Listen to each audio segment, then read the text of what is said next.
you'll need. First up is tapioca flour, which is naturally gluten-free, so that's just a bonus. You'll also need 1 cup of whole milk, but pretty much any milk can work, as well as a 1/4 cup of butter, 2 eggs, and I know that there's 3 here, but you only actually need 2, a teaspoon of salt, as well as your shredded cheese. And I'll talk a little bit more about the types of cheese later. So the first thing we need to do is make a mixture of milk and melted butter. And we're gonna do this by heating the two together in a small saucepan over medium heat.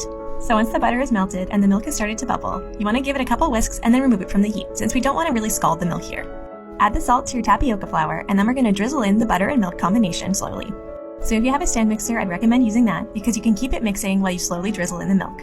It might feel kind of dry at first, but just keep mixing it. Eventually it'll get to this texture, which is sort of like fondant that you would use for cakes, if you've ever used that.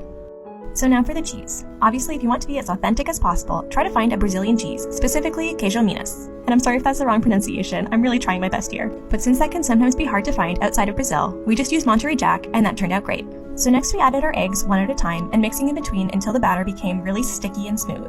After the eggs are added, it's going to be a very sticky batter, so you're going to want to use a measuring cup or a scoop of some kind to scoop out the batter into small portions. Place these on a lined baking sheet, then bake at 400 Fahrenheit for 20 to 25 minutes. When they come out of the oven, they should have puffed up and be golden brown.